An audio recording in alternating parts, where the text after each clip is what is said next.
What's up, Taiwan? Good morning. I'm Erika Liu with 10 minutes of news from here in Taiwan and around the world.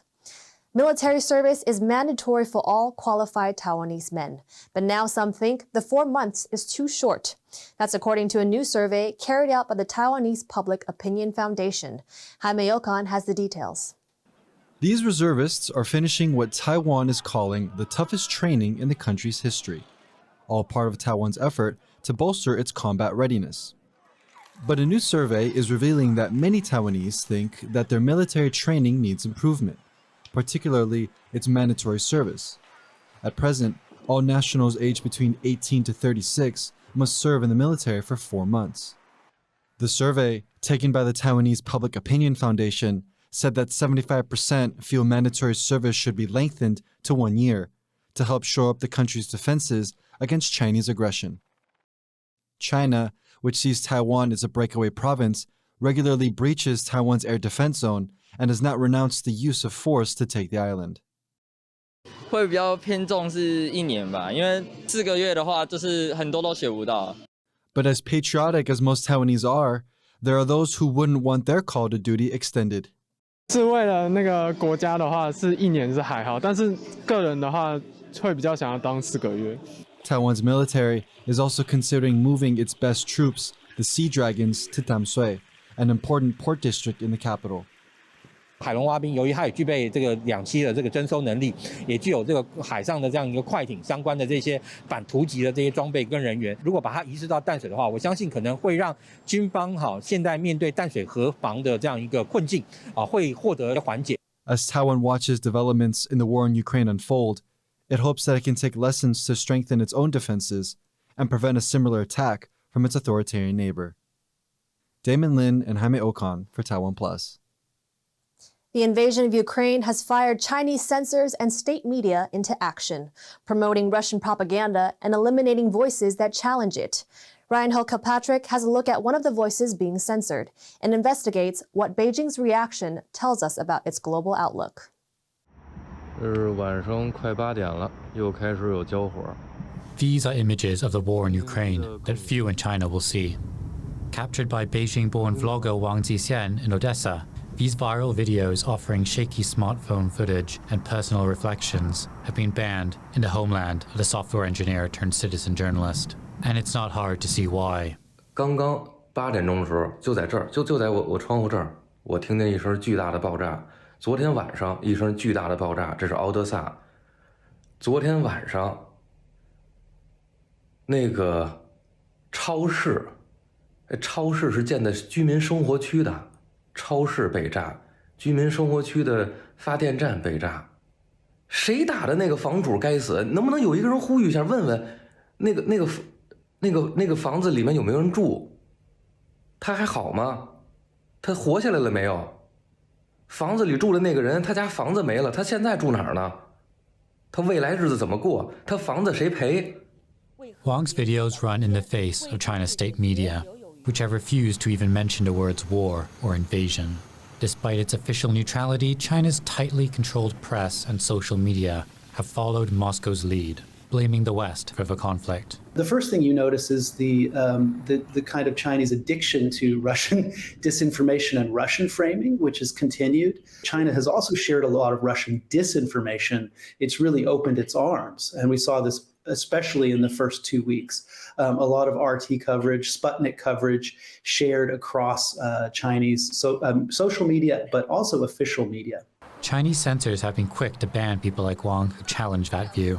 But for this long-time observer of Chinese media, the most notable hasn't been how Beijing has been talking about Ukraine, but how it hasn't been talking about Ukraine at all, instead centering the biggest story in the world around itself and its ongoing grudge against the West. For official China, really much of the Ukraine story is really about China and the West. So it's almost become a proxy war between China and the US over framing and over dominance and over who has the role as a responsible power. And against all of this is China's obsessive focus with itself right now. China has really not prioritized Ukraine because it has the 20th National Congress, the CCP coming up in the fall. This is where the whole focus really is, and the sensitivity is with China right now. For me, I see this this approach in the official media, and China looks really, it really doesn't look like an engaged international global power in many ways at all, because it's a lot of its positions, I think, are hard to defend. What it calls engagement that's constructive very much looks like kind of fence sitting. This lack of a clear counter-narrative may come as a disappointment for those looking to Beijing for an alternative in global leadership. But in besieged Odessa, fence-sitting is not an option for Wang. 你敢不敢为你自己的信仰付出生命？来这儿，亲眼看。到今天，我告诉你，还没走的人，没一个害怕你的。你来就完了。这儿我们的人爱和平，我不会用枪，我不会杀掉你，你有可能打死我啊！但是你记住，你永远打不服我。 这场战争，我看不到你任何赢的希望。你可以把这儿的人都杀光了，但你别想把这儿的任何一个人打服了。听得懂吗？ As China's rulers eye their own periphery for territories to bring under their control, it's messages like Wang's that need to be heard there, and yet are not. Ryan Hill-Kilpatrick for TaiwanPlus. 3 employees of Taiwan Power Company, known as Taipower, are being investigated over a blackout that left 5 million households in the dark earlier this month. It's believed that human error was responsible for the outage. Authorities are also looking into allegations that the power cut led to the death of an 80-year-old man in the southern city of Kaohsiung. Phil Wang reports. The bed left behind by the 80-year-old grandfather. Wu died on March 3rd, soon after a nationwide power outage. A city councilor read out a letter from the family who believed the power cut shortened his life. 我是吴爷爷的家人，希望不要再有同样的憾事再次发生了。 The family said the 80-years-old Wu was on a respirator, and his oxygen generator lost power due to the blackout. Wu passed away just an hour into the power outage, which in some parts of the city lasted for nearly half a day. The family reported the incident to the Taiwan Power Company multiple times, but received no response. Kaohsiung Mayor Chen Chi-mai has raised the issue directly with Taipower. Patrick Chen and Phil Wang for TaiwanPlus. Animal protection groups have accused a safari park in northern Taiwan of mismanagement that has led to the premature deaths of 8 giraffes over the past decade.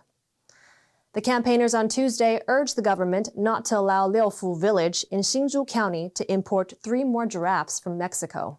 They say several giraffes have died at the park in the last 10 years, most of them under the age of 10, far below a giraffe's average lifespan of 27 years.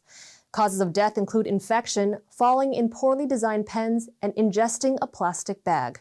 The park currently only has 1 remaining giraffe. Liufu village has not yet responded to the group's allegations.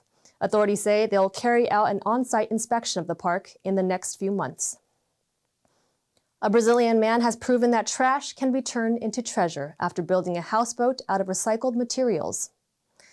The floating home features a plastic swimming pool and a parking space for a truck. Everything is made of reclaimed wood, plastic, and metal. But it's not just a dwelling, it's a statement. The boat's builder and sole resident is 55-year-old Rio de Janeiro native Luis Fernando Barreto, a man fed up with Rio's pollution problem. His houseboat, floating on a trash-clogged river in the middle of the city, is meant to grab politicians' attention and get them to start cleaning up the city. He also wants help from abroad. He hopes climate activist Greta Thunberg will come to Brazil and help him in his quest to make Rio green again. Thank you for watching What's Up Taiwan. I'm Erika Liu. Remember to download the TaiwanPlus app for more stories from Taiwan and around the world. Finally, we leave you some images of 150 turtle hatchlings released into the sea off the southern coast of India. Take care and see you next time.